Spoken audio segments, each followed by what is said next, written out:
Thank you everyone for waiting and welcome. My name is Ana Abelenda. I am from AWID. I am based in Montevideo, Uruguay. And welcome to the Rainbows and Storms, LGBTQI+, Climate Crisis and Pandemics, a session that we call Skills Share that's being co-organized by Diva for Equality from Fiji and AWID. I'll be your facilitator for this session along with my colleagues Noelene and Viva that you see on video. But before we begin, let me offer some information for everyone who is participating at the moment, because there is live interpretation available. If you click on the Earth icon that says interpretation in the bottom, you will be able to choose between English, French, or Spanish. Please choose the language that you would like to hear this session on. And you may be able to mute the original audio if you wish so for a better audio experience. We also have available the chat for everyone to send either questions or comments during the session. We will be also posting relevant links in there. And you also have a question and answer chat in which you may post questions or clarifications that come up during the session, and we'll make sure to address very, very intently during a particular time during this meeting.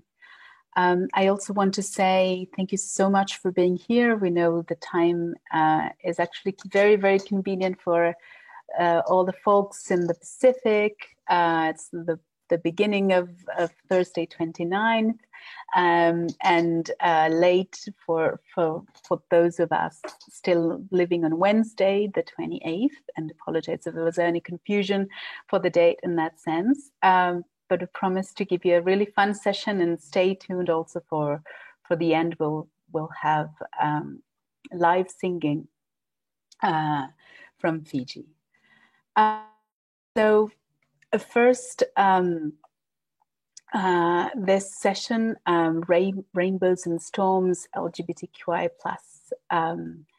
Crisis and Pandemics, is part of a feminist realities journey that AWID is organizing, in which we're calling Curated Conversations. And these conversations are actually crafted to expand the boundaries of the online space with creative and participatory formats, to enable us to forge real and meaningful connections across our different contexts.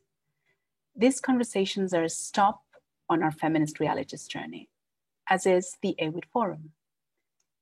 We know feminist movements have long led the way in forging propositions for a just world. And these propositions, these feminist realities, are not only possible, we know that they exist in the here and now.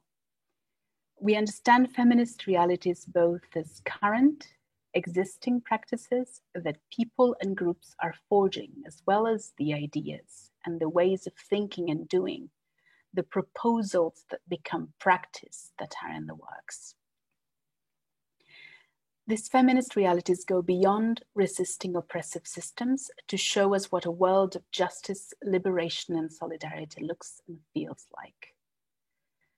The curated conversations are about exchanging debating and learning together about the multiple ways we are creating feminist realities here and now. Thank you for making the feminist realities journey together with us and being in this stop, and also stay tuned for future conversations that are part of this journey. Without further ado, I want to pass on the floor to Noelene Nabulivou and Viva Tatawaqa from Diva for Equality, who will present themselves and the work that they do in the coming minutes. Thank you so much. Noelene, you have the floor. Hi, just before we go on, we're going to introduce ourselves again. So my name is Viva Tatawaqa. I'm originally from the second island of the two islands here in Fiji, which is from Nabulivou, you're going to see on the map. And I'm a management collective member and also LBTI Hub focal point for Diva. Noelene Nabulivou. So I'm the current political advisor and what we call the executive director now, but basically part of the management collective and the network that constitutes Diva for Equality. So we might move to the map because one of the things in this issue around introduction is how we describe ourselves and how we talk about our feminist praxis and ourselves as feminists. In an individual sense, but then also in a collective sense, and then in terms of our context, where we live and where we work.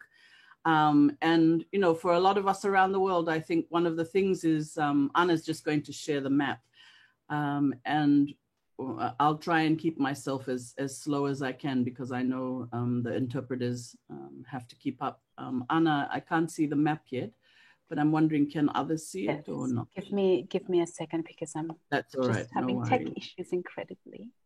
No worries. So I'll just keep going and say, Diva for Equality actually started in 2011, at the end of 2011. And it really came about because of a group of lesbian, bisexual women, trans masculine and gender non-conforming people who were really experiencing a lot of well, we would say both class-based discrimination and also issues of homophobia and transphobia in sports. And it really started from that. And then as the years went on, I don't think we had any idea just, you know, where we would end up 10 years later now. If we had, we probably would have been too scared to do it. I don't know. But it's been a wonderful journey. And part of that is getting to 10, you know, up to 10 years next year and really sharing with accomplices like Awood and others, just sharing, you know, what's been our experiences at Diva and how do we do our work and where do we do our work. Have we still not got the, have we got the map yet, Alejandra, Anna?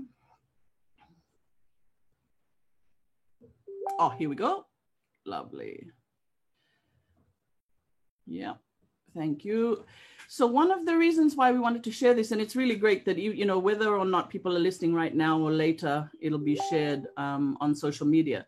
But one of the best things about this is that we hope really that people come away with a more kind of nuanced and maybe a feeling of solidarity with those of us in the Pacific Island countries.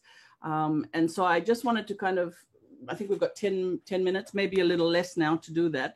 But really just to speak about our, you know, our region, and that in itself, even when we talk about our region, what does that mean? And just as other places around the world, your conceptualization of where you come from is important.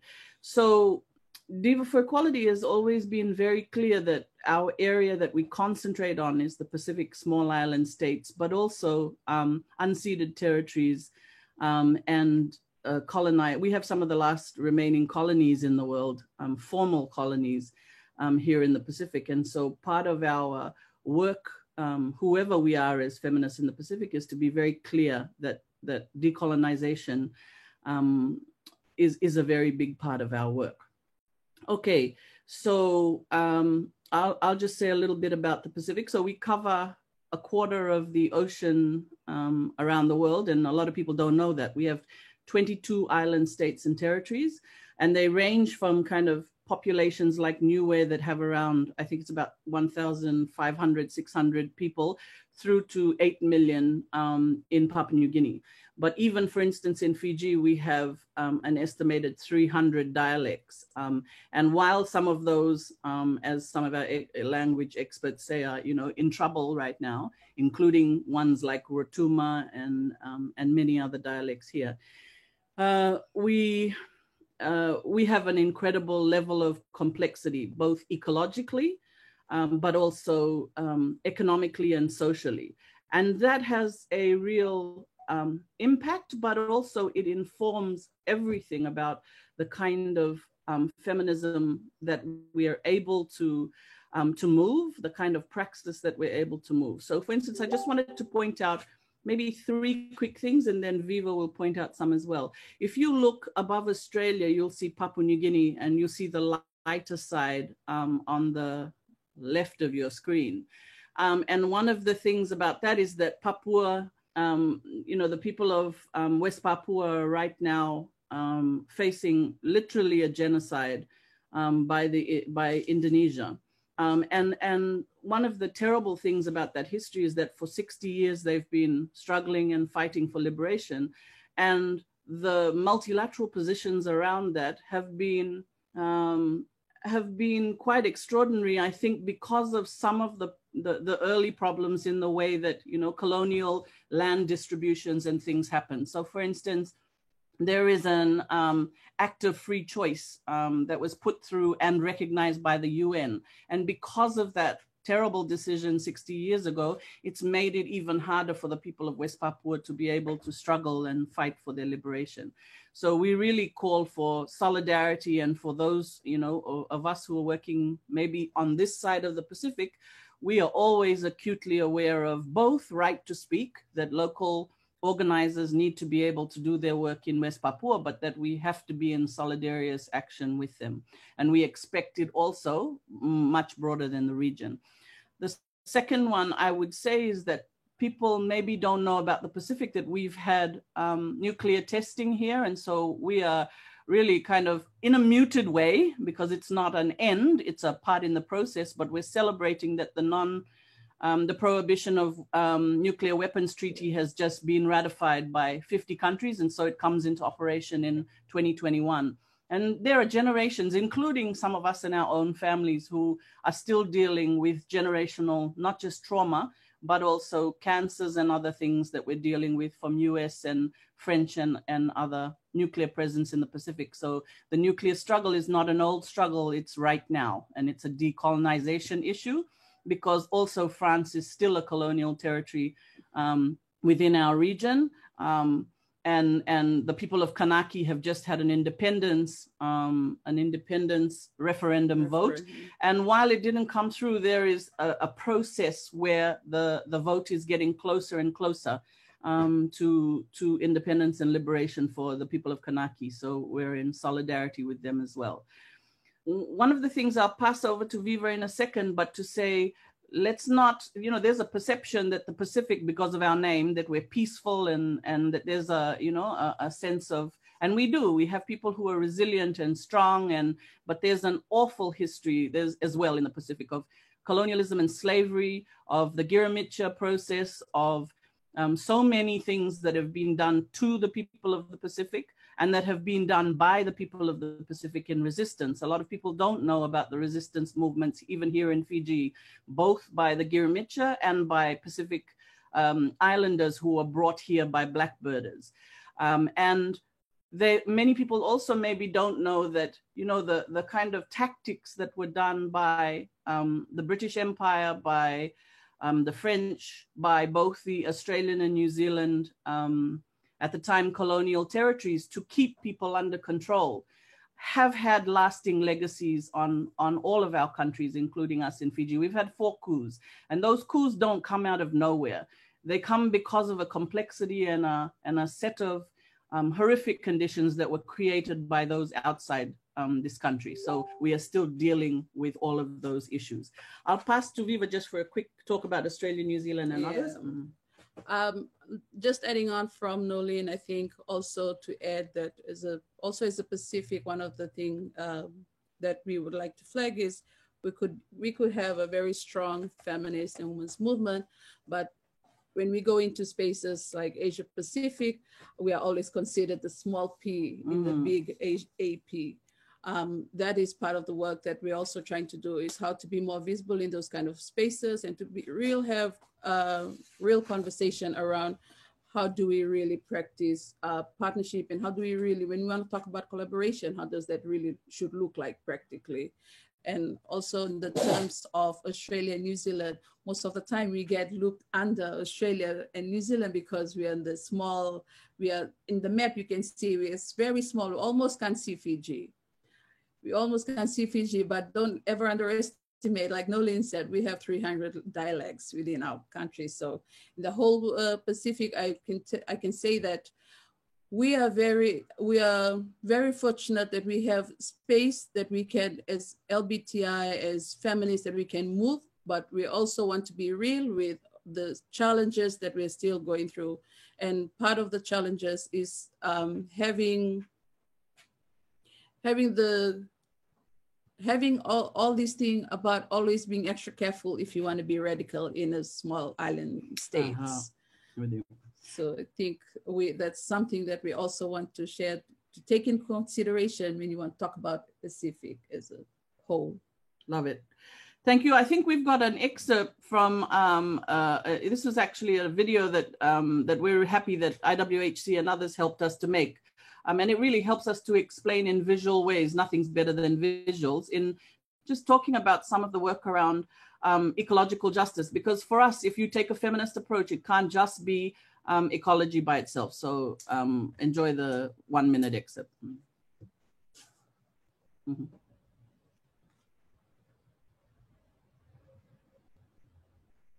No, I think the volume.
There was a beautiful, just 1 minute excerpt from a whole 8 minute video that we'll be posting the link and that you can watch. And but just for the sake of time, yeah, we actually want to hear from yourselves here in the session itself.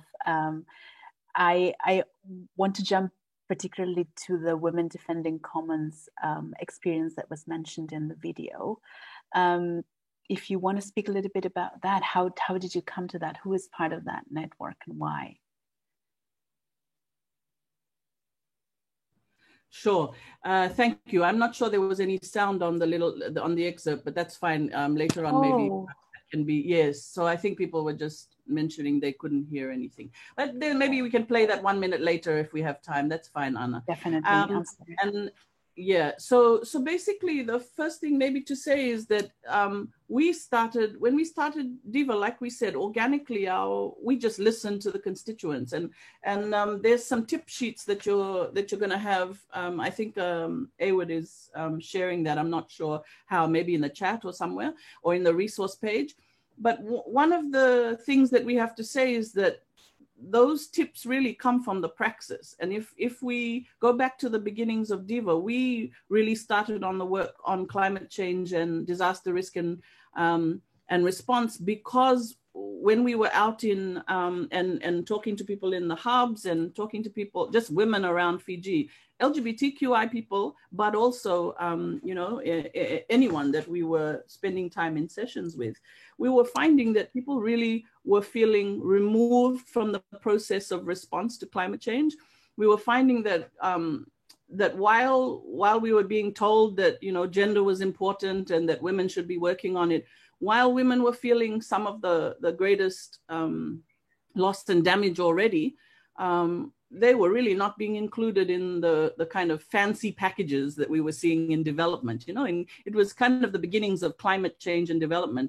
And even 10 years ago, there was a lot less of grassroots focused work that was going on by women in the Pacific. I don't know how it was around the world, but in the Pacific, there was a real lack of women in doing this kind of work, even in feminist organizations.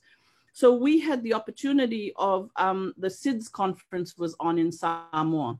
And this was one of the moments when we really seized it and said, okay, just like feminists do, the opportunity is here, the crisis is here, what will we do about it? So because there was going to be a conference in Samoa, we decided we had literally about $30,000 or something, and we managed to cobble together and piggyback on other people's meetings that were on and bring together a really wonderful, quite transformative process where for a couple of days we had just the civil society groups, people who really wanted to work on climate and mixed with those who were already working on climate.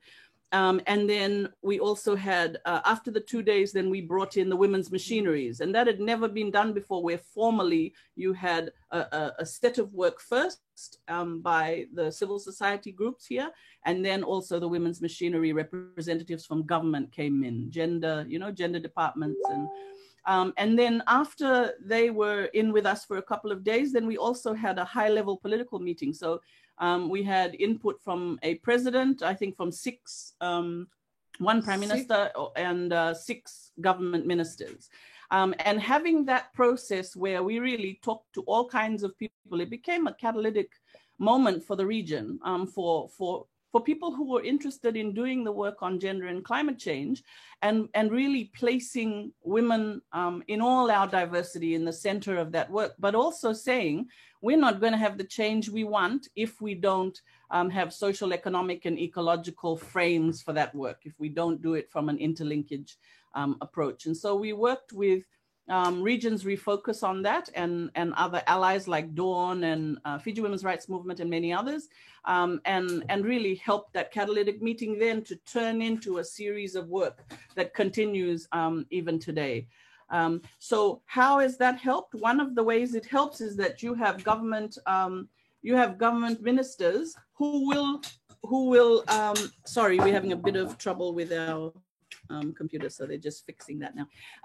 So we government ministers. We had government ministers who would be at multilateral meetings and processes, and would be able to work with us in informal and formal ways. And having that kind of coalition of the willing, and being open to doing our work as feminist activists, you know, right from a kind of radical frame through to governments, through to UN agencies, to women who were working in development agencies, and being able to draw on all those different kinds of expertise and experience was valuable.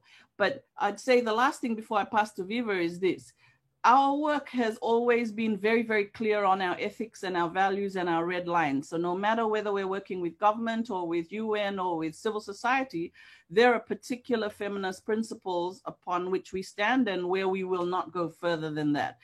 It's meant that sometimes we have to remove ourselves from certain processes over the years. There are some rooms into which we're not invited, but it still means that there's often some goodwill, even from those who are very far from us on the political fence, because they are very clear on the things that we can and cannot do in our work together.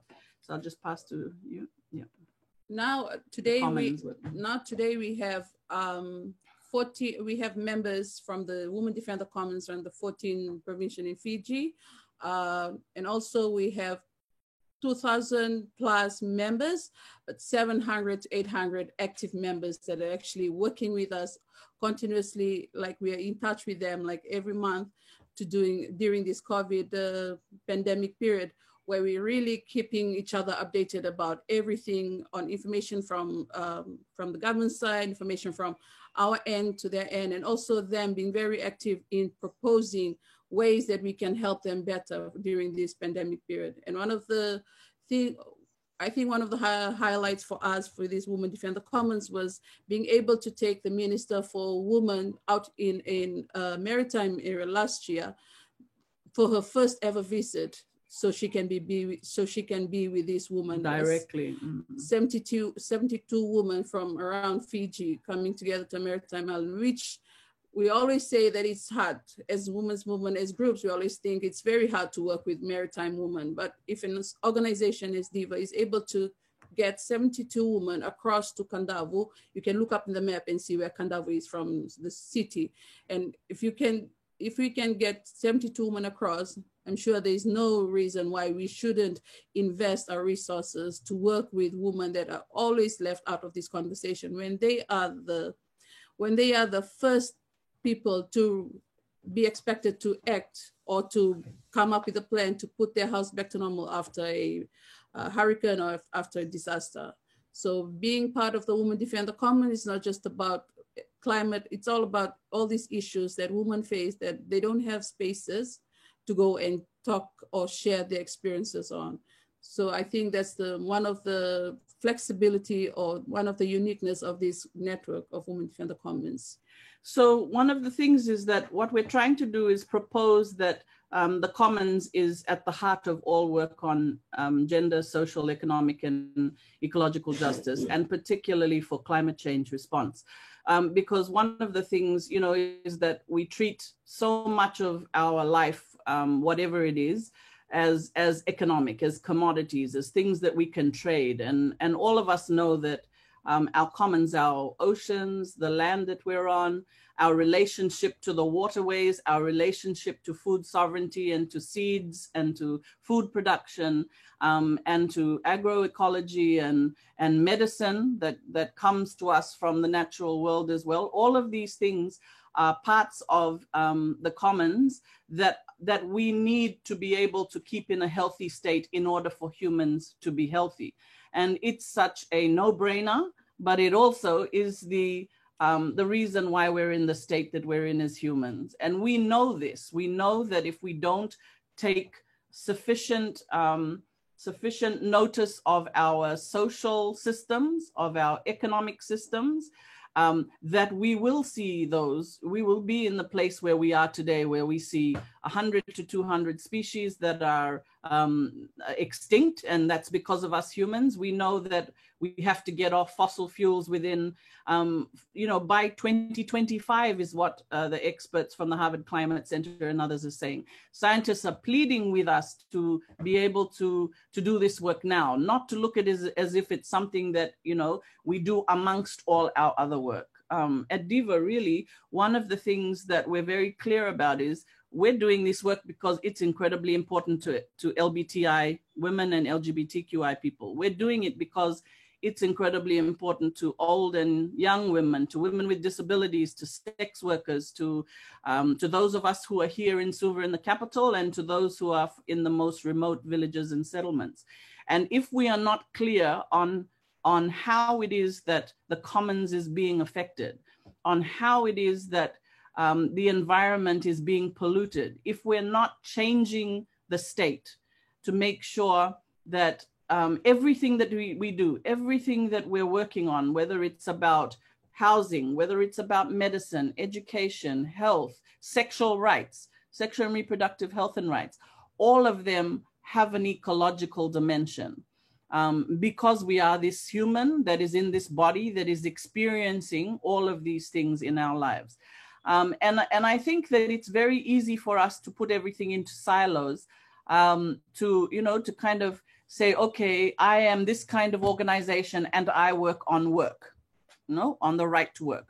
I am this kind of organization and I do work on feminism, on gender justice.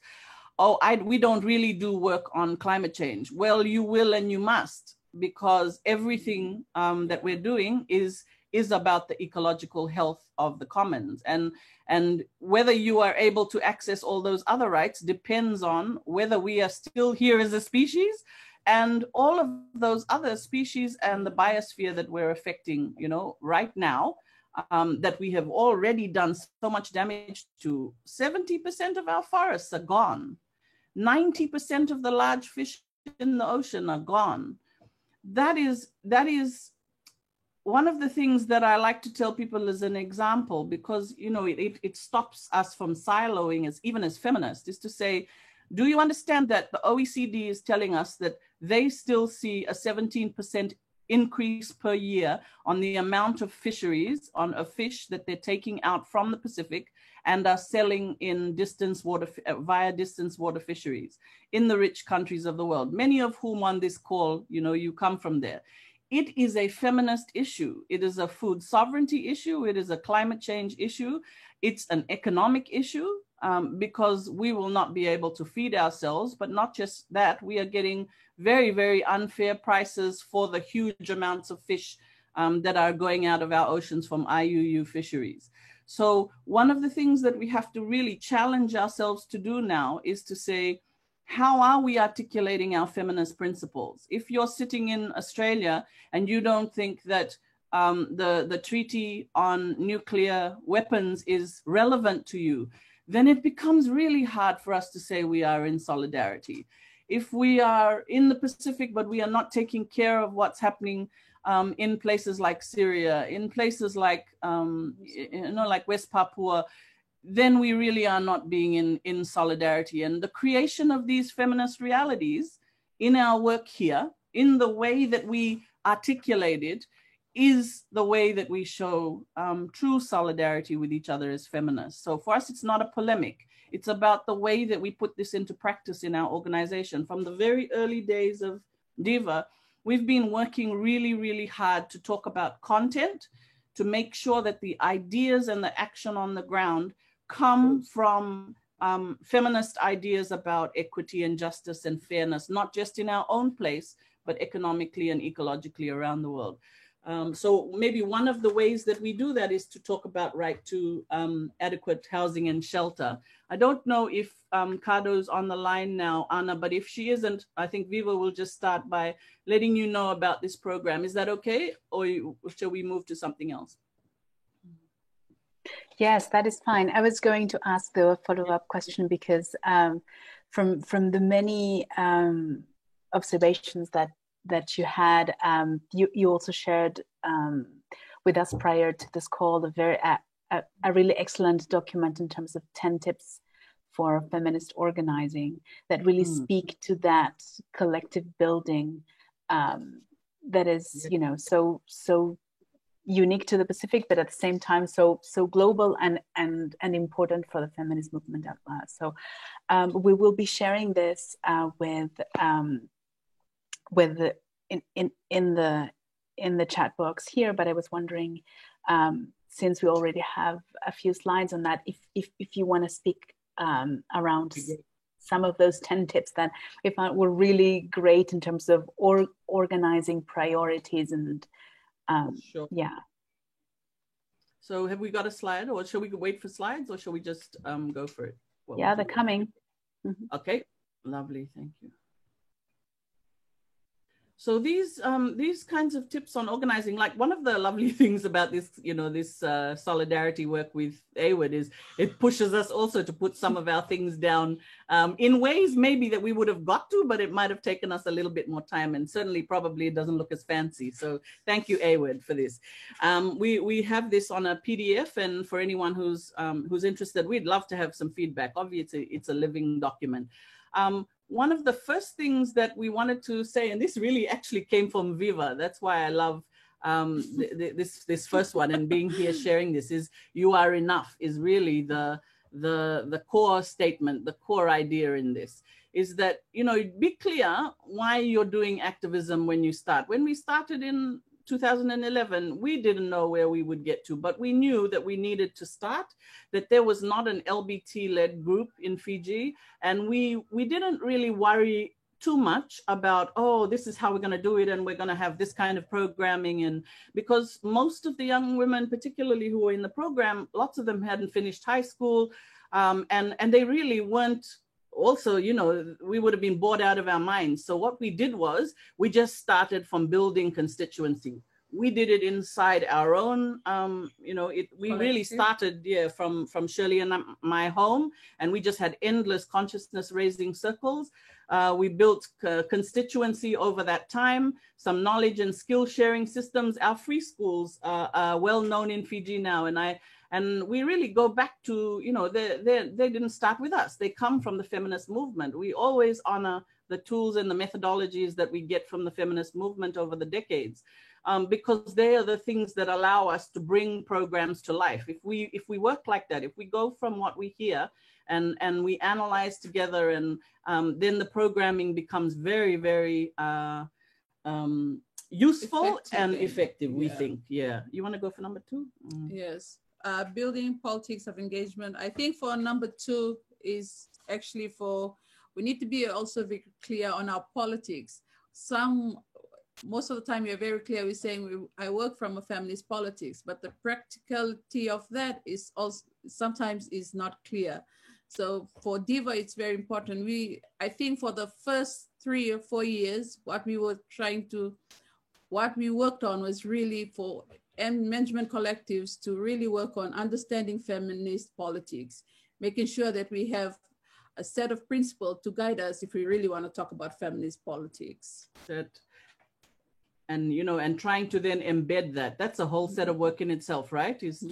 We didn't even register for many, many years until now, because we had to stay underground while we were building. We were determined not to take in employees from outside, but to build them from within the collective.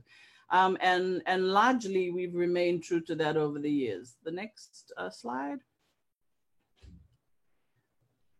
Using this one probably, maybe we'll pass over to Cardone in a minute, and you can look at the others later. But just to say, a praxis approach, you know, a cycle of acting and reflecting, it's not just a lovely thing to say, it's actually revolutionary. And it's been the thing that's helped us to keep our heads and our hearts together in what's really difficult work, because it changes the entire idea of what is possible. If you are not expected to be right every time, but you are expected to be deliberate and to evaluate your work, and the ways that you're doing that work, then it becomes less of a burden on you, because you're continually asking yourself, what are we not doing right? Okay, that's okay. We'll have to change this. What do we have to change?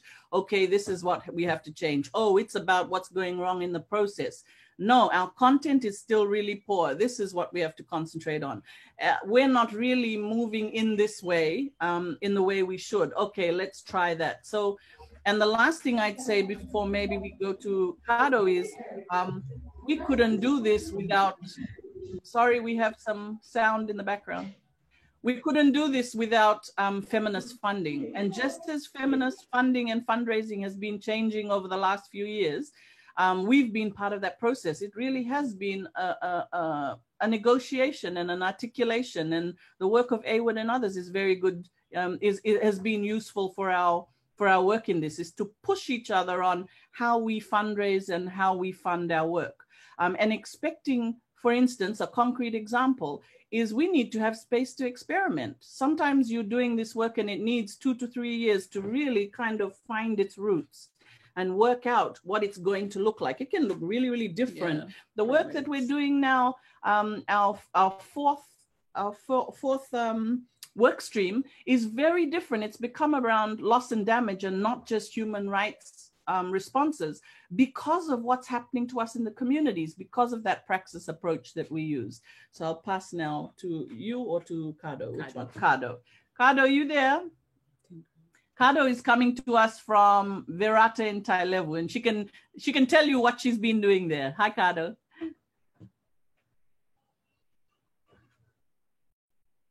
You're mute. Yes, if you can unmute yourself. Good morning. Yes, Vika Karkar from Diva Equality Management, member of the Women Builders Peer Support Group, also Sexual Reproductive Health and Rights Peer Support Group, also member of the Women Defender Commons. So I'm here outside of the main city, Suba, apart from the urban village. We have a meeting with the Women Defender Commons, a women's group here in Berata Telemo, one of the urban villages here outside the main city or the capital city of Fiji. So we here today with a colleague and also with the women attending the consecutive meetings we have with the women's group here so that we maintain the relationship and the network that we have built over the past months and with the group. And here today we... Sorry, because I'm receiving from interpreters that it's being really hard to interpret. If you can speak a little bit more slower, more slowly, because we're interpreting in Spanish and French. And Cardone, maybe in the background, they can be more quiet in the background. Just ask them, please. Thank you. Sure.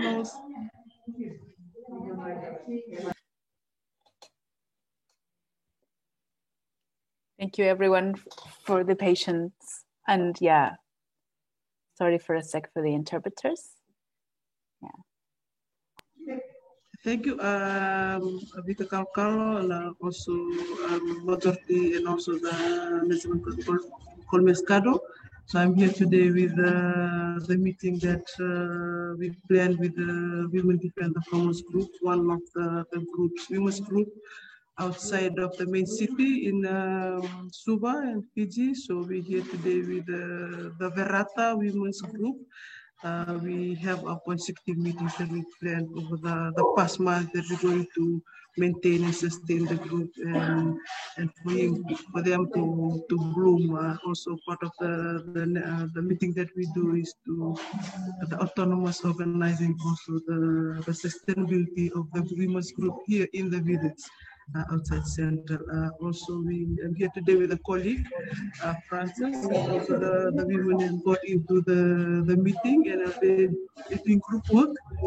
Also working with as a young person, as a young woman, and to be engaged with the older women's challenge. And also part of our work is to do the generation gap and also the gap between the young and the older women. Increase that most of the time young women are left behind and don't have any decision-making process in the group, in the women's group. So that's why we need to be also to plan ahead of what we are planning to do till the year ends. So as you can see here in the background, I just put my laptop there at the back doing the group work. Thank you, Cardone. Can you talk about the women builders as well? Mm-hmm. Yes, as part of the Women Builders Group, peer support group in 2018, 20 women were privileged enough to be part of the Women in Construction Certificate 2, Level 2 of APTC, Australian Pacific Training Coalition. Part of that program sponsored by ADB, Asian Development Bank. The course was, the training was done by APTC. The practical was provided by Habitat for Humanity Fiji and the funding by ADB, also for equality as a whole. The underground organization always there to step in whenever the women is in need of something, because when we enrolled, we were just after 1 week, we were being thrown to the informal settlements to build houses for the vulnerabilities and also for those that really needed the houses. So within 4 months and 1 week, we built 16 cyclone-proof houses. The 20 women consist of mothers, single mothers, wives, women of all diversity, sports women, LGBT, and overall we are a class of women of diversity. So for us doing the work in the community and part of the work we do, we also create material and structural change for women by women. So in terms of creating material structural change, at the moment when the pandemic strikes, any kind of pandemic, cyclone, the COVID-19, the disasters. Part of the work that the peer support group is that we help the communities rebuild their life back, rebuild the houses back, because for one of the main advocacy that we learned from the construction was that as women, we are the first one to step in when there is a crisis inside the house. When the men, when our fathers have gone on or have left this life, because of Praxis move out, the women, the sisters, the daughters are left behind to carry on the work. So also in terms of construction, it is very expensive to pay for a carpenter, and also it's very expensive to look for consultant, also for architects. So that's why women are brought into this course to help minimize the financial barrier that is providing also better to women to getting in, also to pay for the construction costs. For this case, that's why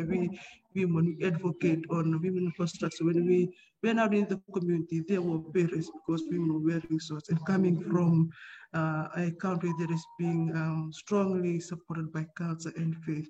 Wearing shorts in the community has also been a barrier for us. We have to weigh the OHS, also the culture, which one to pick. So we were very fortunate that our trainer was there, and he has to step in and he has to emphasize that within APTC, we deal with Australian standard. The safety of the women is at heart of this course.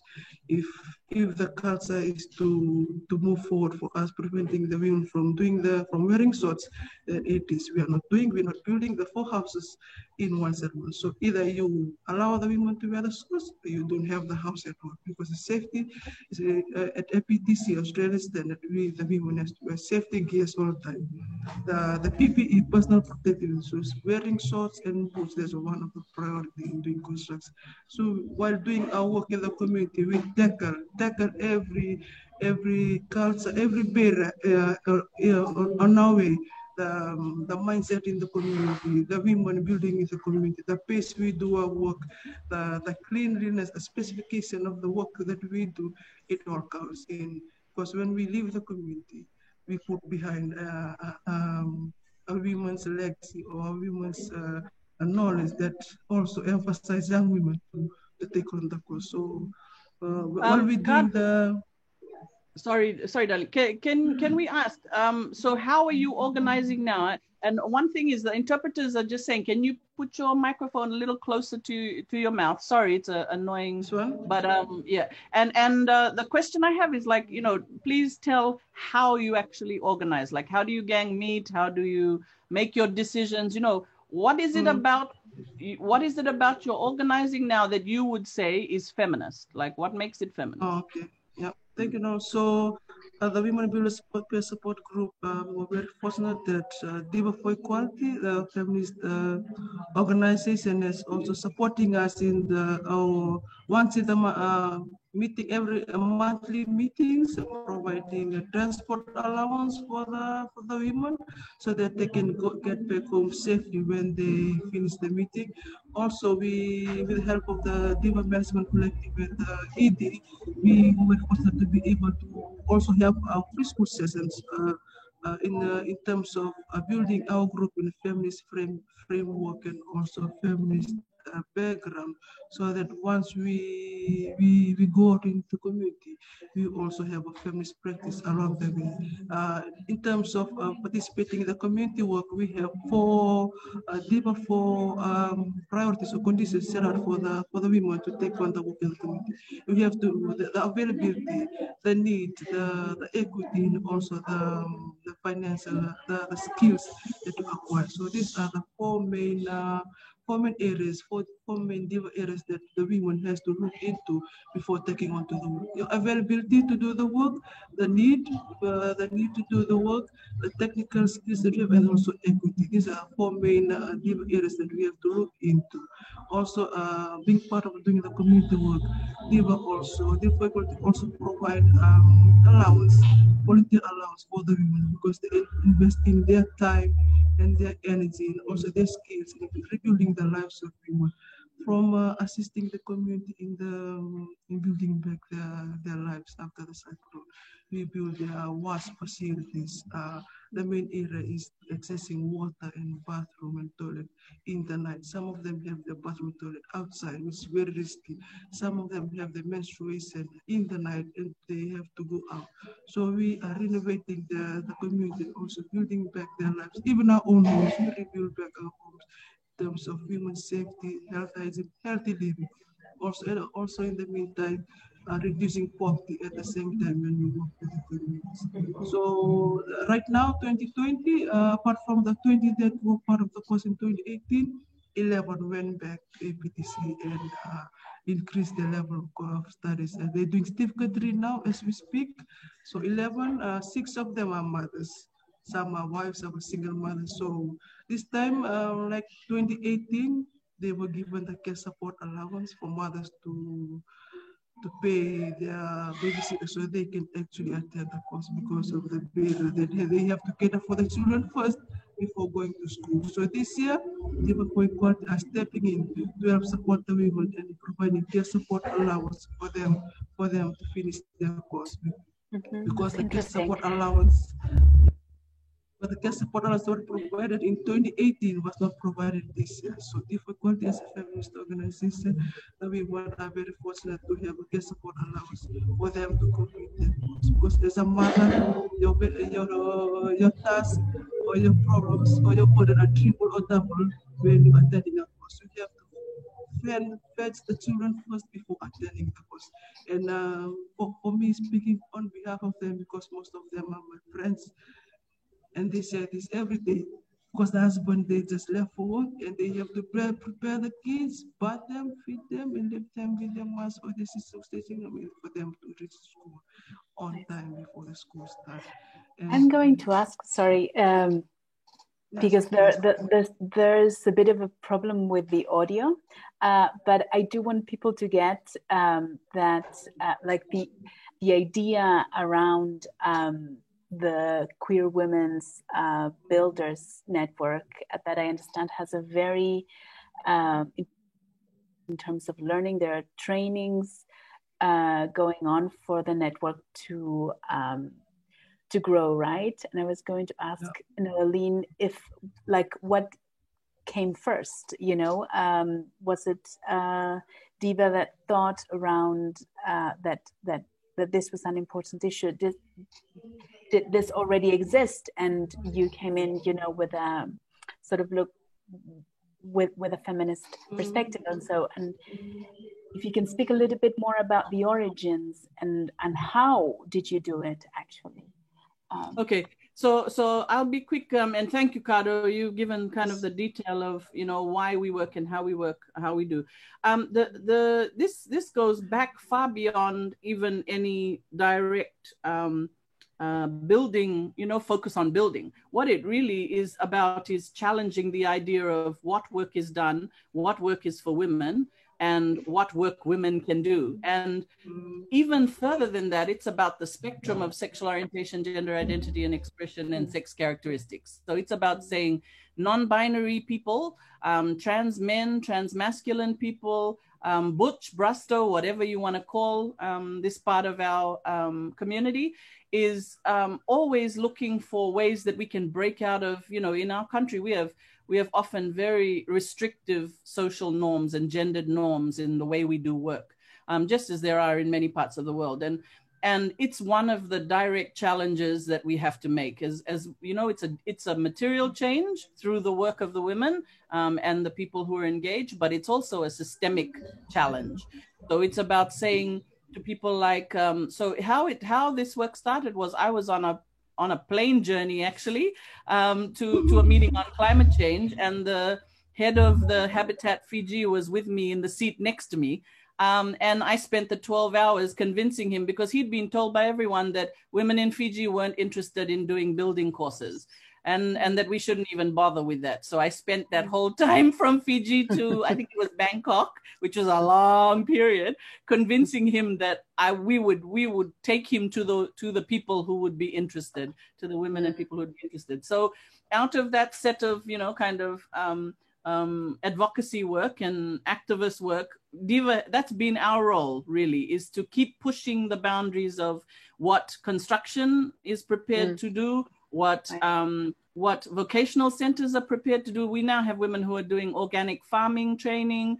There are women who are in who are doing systems of aquaponics, who are challenging development paradigms on what young Indigenous women can do. There are many, many sets of struggles about what is the nature of work and what is the nature of gendered work. So Cardone and the rest of them are really the front runners to that. And then we're finding out along the way all of those challenges, like, you know, you have patriarchs within your own system who are going to try to stop you doing it. So what are the strategies that we have on hand to keep that going and to keep the numbers going? And how do we convince the vocational center to have all women courses? And what does it mean if someone falls pregnant within a course? You know, how can we make sure that they're not just dropped? There's all kinds of lessons learned.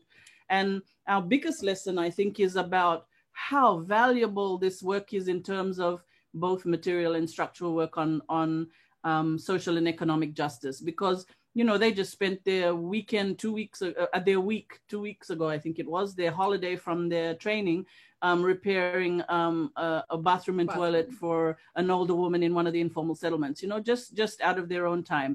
And that they also have helped us to do our aquaponics building work for our system. And there's a lot of kind of reciprocity that keeps being built by having women in the construction industry. We've also pushed the construction industry, things like toilets on site. And, you know, there's many sites in Fiji, I'm sure around the world too, who don't even have toilets that are available. You know, they're not even mixed gender toilets. They're toilets for men. Because they just think that the men, you know, it will be men who are builders. So all of those challenges, from the social to the economic to the ecological, are taking place. And it's probably one of the best examples of how one set of work can then be useful in so many sets of feminist work. And naming it feminist means that you can move the activism and the advocacy in many, many different ways through the years. As Cardone and them are working out their own set of organizing, you know, they're still fundraising for tools. There's all kinds of things they're doing, working out how they can build their CVs and things like that, but they're also still doing all the challenging of paradigms and working in communities and everything else. Every time they walk onto a construction site, you know, they're an example of change. And for us, that's really structural shifts. And having the women minister talk to them about that and really listen to them carefully is a way to advocate with the body and really do it in a wonderful way. Thanks. Anna, just the last one, I think, for also why Diva invested in the Women's Builder PS support group, because we're very clear as feminists, it's not enough to just involve women in one cause, involve women in one sport, and you can talk about gender equality. It's important that when you're including women in sports, in trade, in whatever you're trying to emphasize on gender equality, that you ensure that it's sustainable and their involvement is recognized, acknowledged, and is practically, you know, helping shift the work and supported. And that really kind of probably takes us back to these tips again, you know, is that there are really practical ways that we can help each other to make our practices right, you know, building the sets of concepts that help no matter where you are, whether you're in a workshop on agroecology in Verata, or you're a woman builder, or you're whatever you are, you need the concepts to be broken down. So for instance, we have a set of concepts around power analysis, around what's some of the other ones? Intersectionality, around interlinkage, all those things that as feminists we want to have in our, you know, in our basket, in our toolkit. We make sure that we're doing it in a way that is accessible and fun and creative, because one of the things, the challenges we set ourselves in is if we can't explain it simply, then we're not doing our job well enough, because we can turn anything into a, you know, into a highly technical set of work. But we know this from feminist work over decades, that you end up alienating people, but also it is about challenging elitism. It is about challenging ideas of who is an expert and who is not. Vernacularization is also another one, you know, just working in local languages. My Fijian is really terrible. I have a mother who's Australian and a father who's Itoke.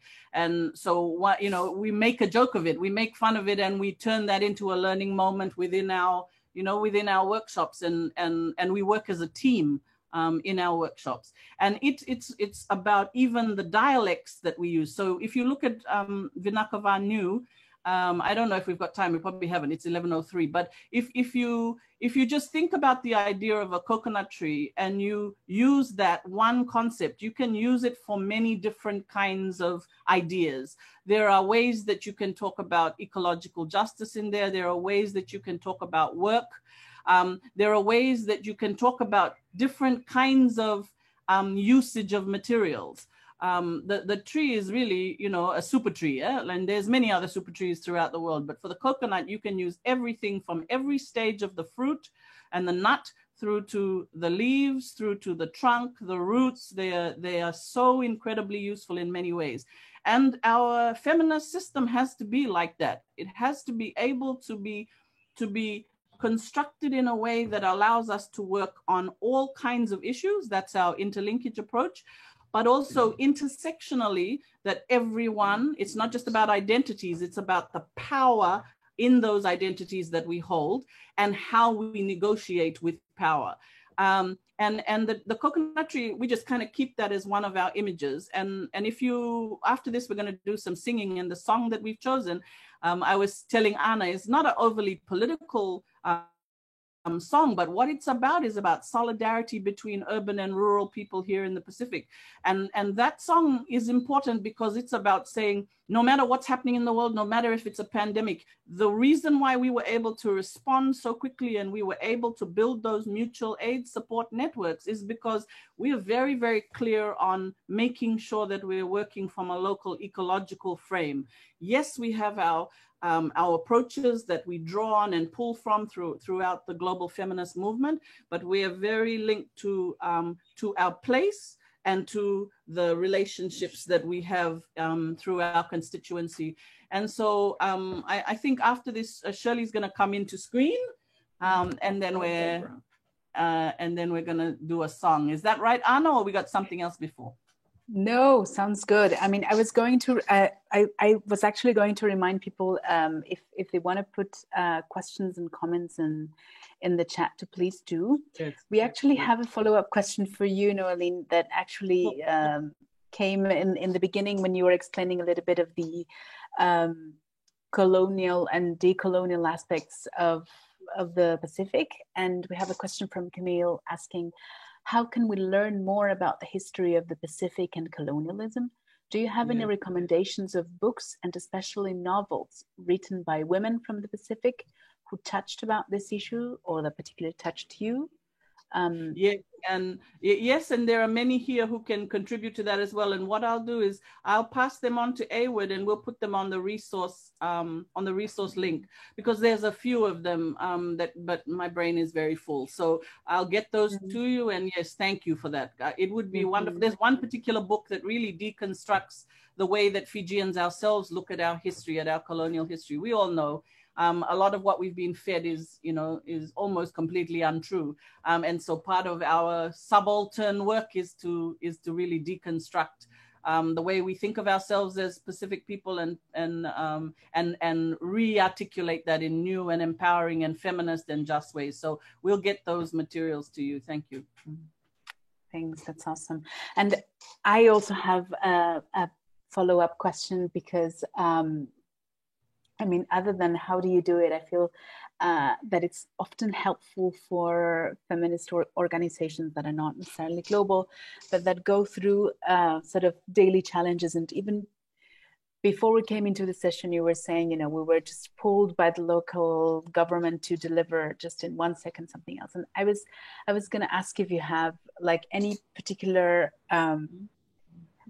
lessons learned in terms of how you overcome different kind of challenges in the work sure. that you do.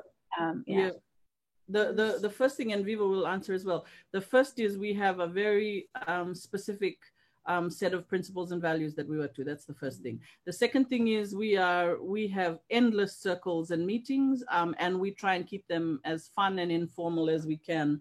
And we have hubs that are around the country, and Viva's just about to go out on, you know, some more.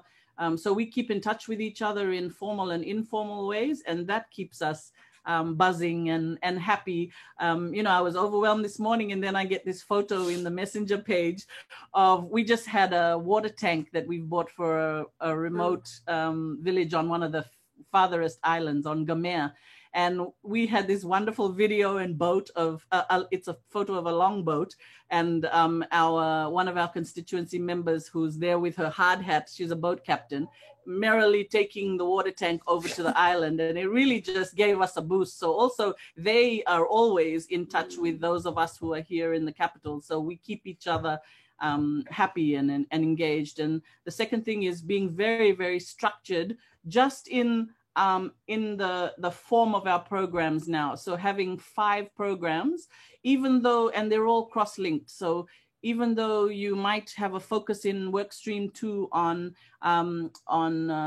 social and economic and ecological justice, the connections, it's in a platform that's also about universal human rights, that's also about transformative activisms and movements, and then is also about loss and damage, and is also the last work stream we have is about our own work stream, keeping ourselves effective and safe. So anything we do, we try and support it in a basket of the other 4 sets of work, and that really helps us. We're very strong on care and well-being, so we close for an entire month at the end of the year. We have double the national amount of sick days because of the kind of work we do.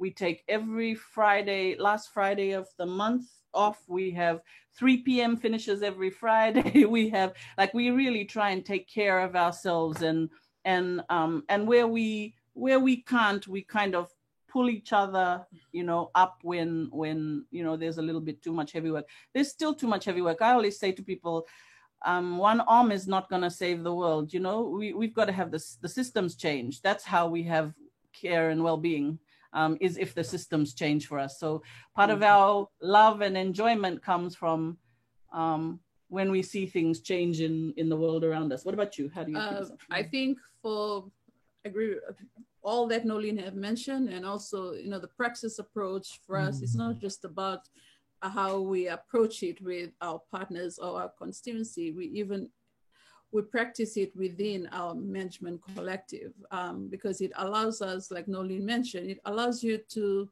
never close yourself down if something goes wrong within the collective. There's always process that you can implement to help each other grow again and get up again when we hit the rubber, or sometimes when we really, you know, like one of the things also I would also emphasize on is the burnouts. So we make sure we really take care of each other.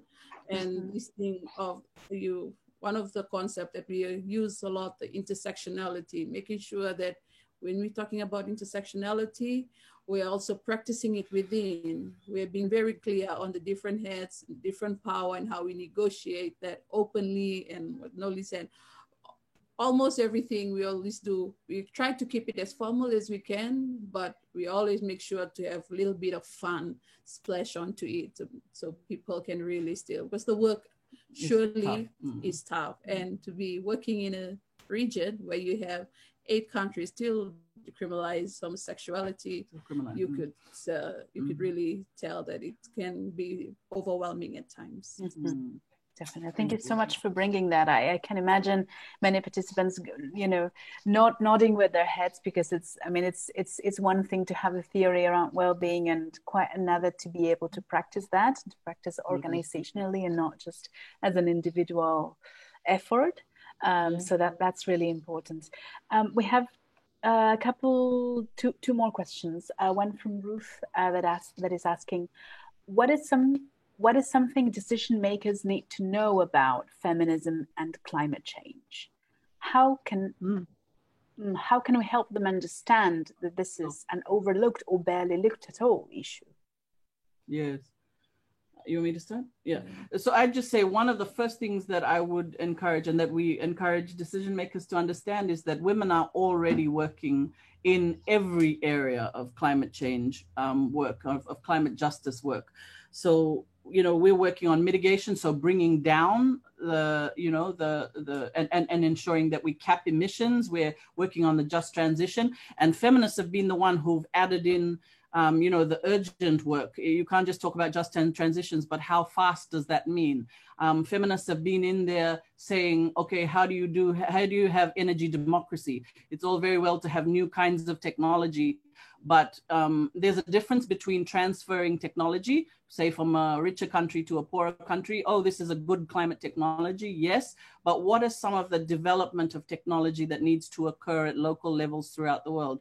So we're starting a Diva Eco Center next year. We're in the midst of leasing 10 acres of rural land, actually around Cardone's area where she comes from. And that issue is around technology development and transfer. Adaptation, we are working on all the time. We have already 5 villages that have been moved, and there are many more villages that are coming on board. And one of the stories I like to tell is, for instance, the government will even tell you that their adaptation work with those relocated villages is better because they're talking to women in new ways now.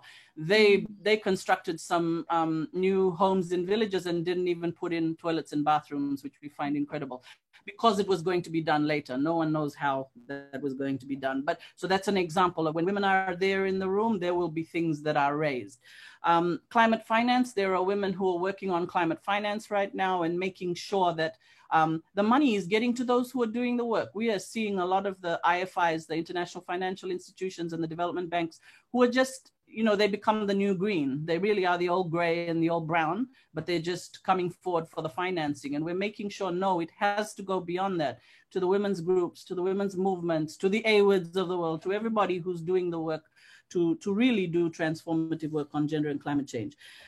Multilateral partnerships, we need to shift that. We need to do that in different ways. And I think the work of the Women and Gender Constituency is really important at the UNFCCC.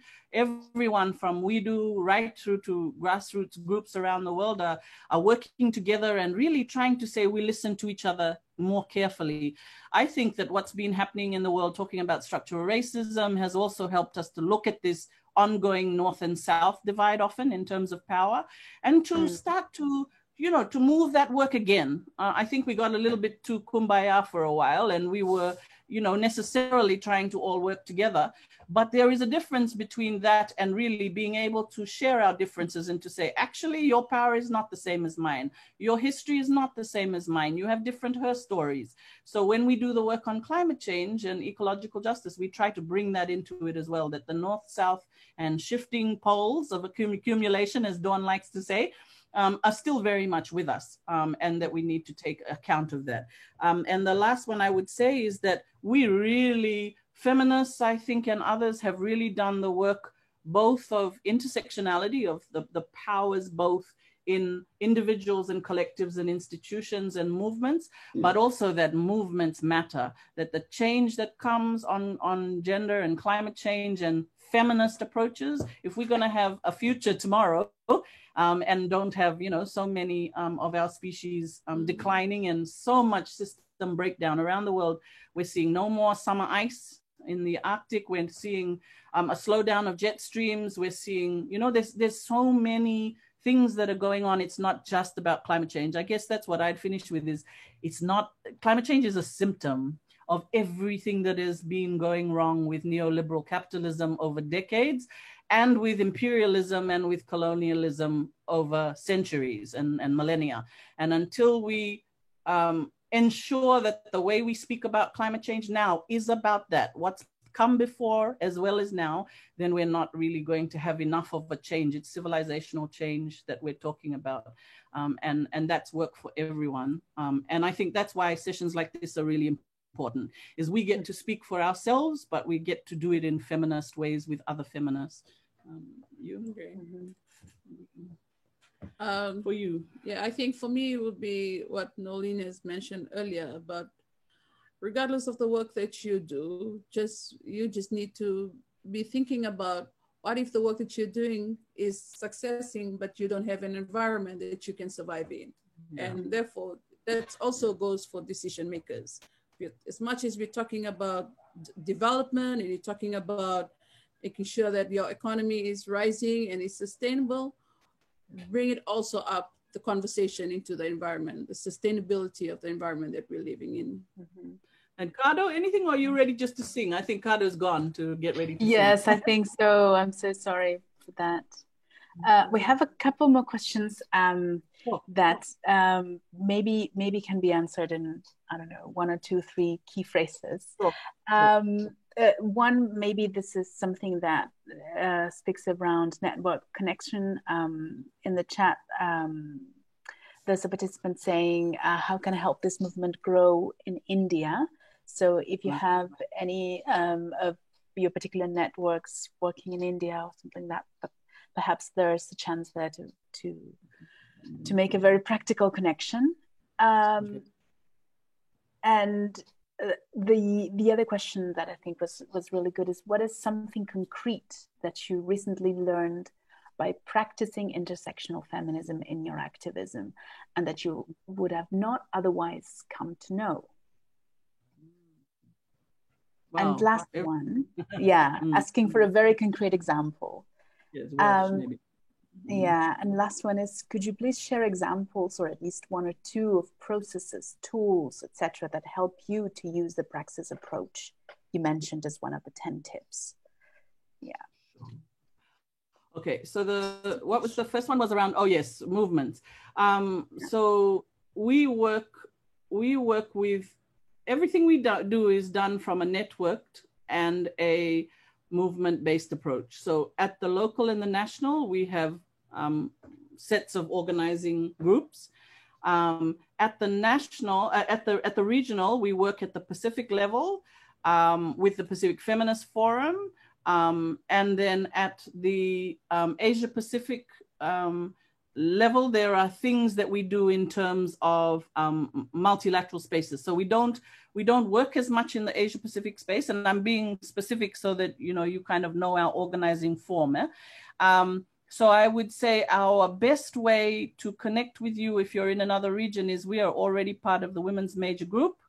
We are already part on sustainable development, and that's a large networked movement of women. And we also are part of the Women and Gender Constituency to the UNFCCC. All of these have large listservs online, so you can find us there. We post everything on our Facebook page. So if there's anything that you want to get in touch with us on, we will always be available by that, and via Twitter always, or email. And then AWOD, of course. And part of this, we were going to be one of the 6 global, what do you call them, Anna? 6 global pillars or something of the last AWOD forum. And one of the reasons why we took that on, even though, we're overwhelmed, is we really do think that we have to work interregionally and we have to work cross-regionally. Can we do that consistently and in the best way possible? Not all the time. We do it the best we can by trying to already feed into networks that are in place, like Women's Major Group and WGC and AWOD and others. So there are many, many ways that we already work with grassroots groups. And in terms of India, maybe we'll post some of those. We'll do a little blog on that maybe on our Facebook page. Sounds good. Look out in the next few days. Yeah, we'll do that for you. Right. And next one was around, what was the last one? Let me remind you. What do we know? Yeah, like give a concrete example of a time that's something that you learned by practicing intersectional feminism that you would have not otherwise come to know. We were laughing in the background saying everything, but one concrete example is our work on water and sanitation. So this idea that we can do work without being physically present in rural areas of our constituency, I think we've been challenging that over the last couple of years. We've really been doing that for ourselves, because what we're finding is there's too many organizations that sit here in Suva and don't really do more than 1 or 2, or they bring people to Suva as if Suva has some magical formula for helping people to, to understand their rights. But really what we need to be doing is going to where every kind of woman lives. And of course there are, there are limits to that because of resources, but it's the same as when we bring women here. It's actually more expensive to bring women here to Suva if you're going to put them in certain kinds of hotels and things. So I'm saying this deliberately because I think some of those are fake statements. They're actually not true. We've proven that you can take a national meeting out to a maritime area very, very far, a night over, you have to be in a boat overnight to get there. And when we took the minister there, it changes the entire environment in which she's listening, in which she's engaging, and in the kinds of conversations that she's having with maybe women that she hasn't spoken to before. That's changing for her. That's a life-changing event for her. And it's also for the rest of us who are forced to ensure that we really are living our intersectional feminism. And so one of the things that happened while we were there was we were very acutely aware that the water and sanitation facilities within rural schools are in very, very poor states. And not only is it about water and sanitation within schools, both in the boarding areas, but also in the classrooms, but we also have become aware that that's a problem all the way through Fiji, that for some reason we haven't been good in maintaining our public toilets and in the way that, the government and others are supporting communities to have water and sanitation within their community halls, which is where a lot of the stuff goes on. The everyday community decision-making goes on. So women who are menstruating, people who are menstruating, older women who have slippery floors they have to navigate, burst pipes, there's all kinds of things that you have to navigate through, even just to kind of, go to a local meeting or be in your local school. So we are now part of a regional network that's working on that and pushing governments, not just here, but across the Pacific. We've had really good feedback from Pacific Islands Forum on that and from the Fiji government on that. They're already working right now on public toilets. There's just been another one opened in a rural town that didn't even have one public toilet even for the women who are in the market. So as we're putting ourselves in positions where we have to be open to challenge and to intersectionality, it allows the work to get better and the programming to get better. So that's a concrete example, is on wash and sanitation particularly. Thank you. Wow, that was very comprehensive. And I think you've sort of answered the last question that was, again, around the Praxis approach that you mentioned in the 10 tips. We are 5 minutes towards the end of this session, but I want us to hear the song. But before we do that, I want to give a shout out to people, because there's been links shared in the chat to take a little survey, that actually help us to make it better next time, but also helpful for us.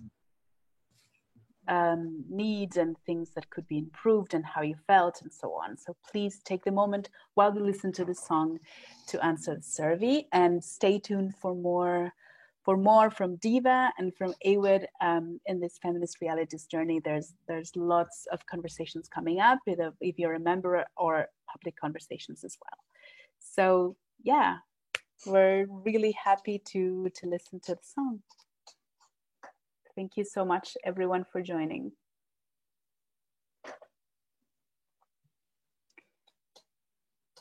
Yeah, you're on mute. And I also want to tell people that we have the lyrics in local Fijian and also translated to English that we'll paste into the chat box. Okay, everyone, so you don't get to sit there. You have to sing as well. There's 23 of us. I want to hear 23 voices at least. Hang on, we're just bringing it up now. Okay, we ready? Yes. Ready? Okay. Cardone, you gang ready? Cardone. Okay, I think we'll just start. Okay. No, not answering. They were all ready and now they're gone. Are they there? Okay. We can see Shirley with the guitar, but it comes and goes because of the background. Okay, ready? Okay.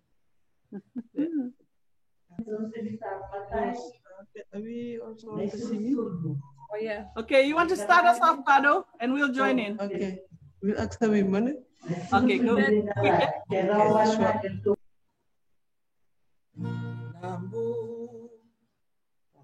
Ready? Nambu.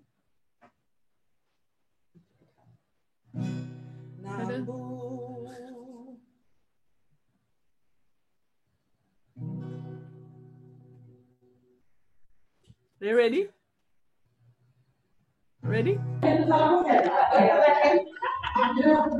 Oh, wow, everyone's gonna sing.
Thank you. Thank you, Barata. Thank you. Thank you so much. That was beautiful. I don't know if it's making Zoom history, I think. Thank you really so much. I think this could leave like a standalone music. And thank you so much. And again, for everyone who stayed until this hour. Thank you, everyone. Thanks for your time. Oh, even my cat loved it. I love it. Yeah. Bye. Bye. Bye. Thank you.